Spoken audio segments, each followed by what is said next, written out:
40 years ago, when I was in my early 20s, the last of Pink Floyd's masterpieces, The Final Cut, was released. It was 1983, and that was my favorite band.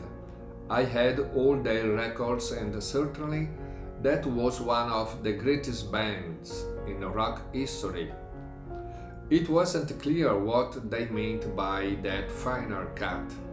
Perhaps the end of the band, although more of their music came out later. Or more likely, the decision of the protagonist of the song, who, in grief and despair, thinks of committing suicide to put an end to the suffering. Just as he is about to commit suicide, a phone call arrives, the contents of which are not revealed. That changes everything, and he desists from giving the final cut to his life.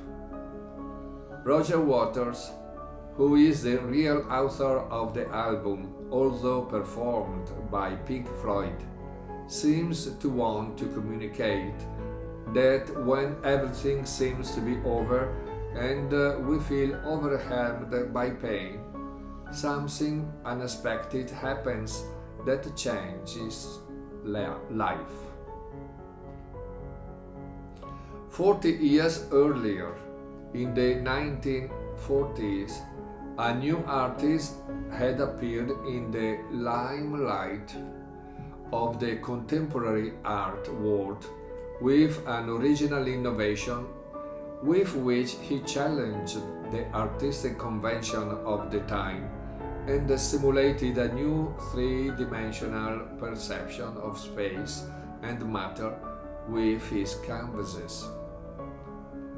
This was the Italian-Argentine Lucio Fontana with his famous cuts on canvases, with which he wanted to break the traditional surface and explore space and emptiness, thus founding the artistic movement known as Spatialism, which proposed a new conception of space in art.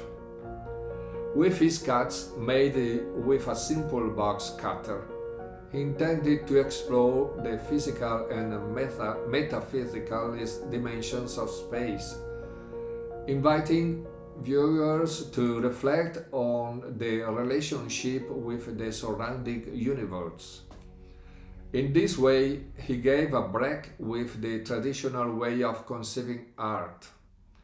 Fontana himself spoke of his art as a radical innovation and as an attempt to take contemporary art to new expressive and conceptual horizons. Many immediately mocked him for his cut canvases. Who knows how many thought, I am capable of cutting a canvas with a box cutter too. And yet, still recently at an auction, his cut canvases sold for millions of euros. Today's gospel also speaks to us of cutting, as Jesus tells us, "My Father is the farmer. Every branch in me that bears no fruit, he cuts off, and every branch that does bear fruit, he prunes, so that it may bear more fruit." The cuts of the father farmer, they are not cuts to end something, but to begin again. They are therapeutic cuts, that is, cuts necessary to restore life, to produce better fruit.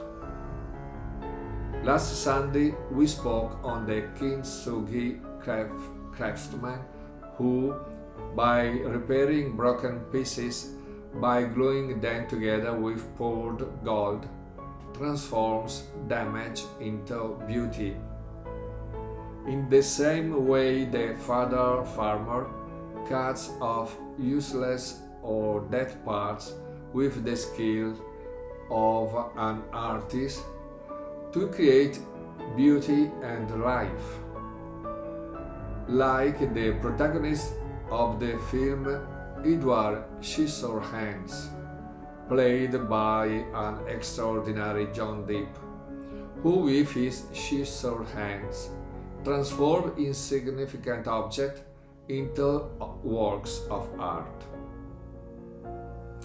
In the same way, through good planning, we can turn the challenges and pains of life into opportunities to grow, learn, and create something even more beautiful. Here is where each of us must decide what he needs to cut back in our lives in order to blossom and produce fruit. To decide means etymologically to cut away. Making a decision necessarily involves cutting.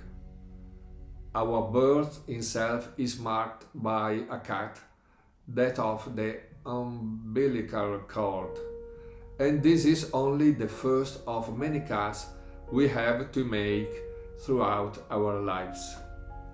So too the Caesarean section is a necessary cut to give life. So until the final cut, when we separate from this world.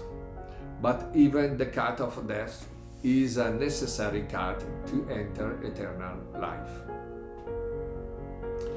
Hence the courage to make cuts throughout our existence to generate life.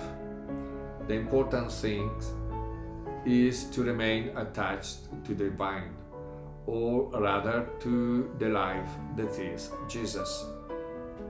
He who abides in me and I in him bears much fruit, for without me you can do nothing. If we are detached from the vine, we are of no use at all. Jesus purposely chose the example of the vine and the branches that, unlike other branches that, if detached from the trunk, can be used to do something else, branches detached from the vine are of no use at all, except to be thrown into the fire. Whoever does not abide in me is thrown away like the branch and withered. Then they gather it up, throw it into the fire, and burn it. In conclusion, as we have seen, there are cuts and cuts. There are good cuts that give life, such as cutting toxic relationship, harmful habits, vices, stress, useless things, a past that is no longer needed, cutting betrayals, infidelity to people who love us, cutting double lives. These are good cuts, even though they may hurt at first, like a surgeon or a gardener's cut. And then there are bad cuts that kill, cut or rather take away life, such as cutting throats or veins, or self-destructive cuts, or the cuts of those who cut themselves off from the world and from a relationship with others, such as young hikikomori, or people who cut themselves off. The cuts of those who cut others off from their lives. The cats of which the Gospel speaks to us today are good cats, therapeutic cats that can only improve our lives.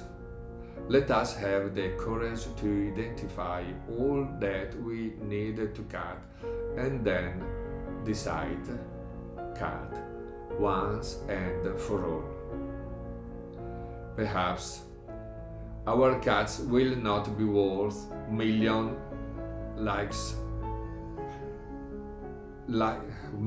like those of Lucio Fontana, nor like the final cuts of Pink Floyd, who sold more than 250 million records in their career.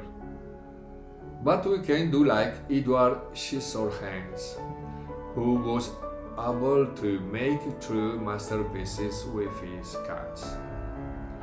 By cutting what needs to be eliminated and pruning what needs to be enlivened, we too can make our lives a work of art.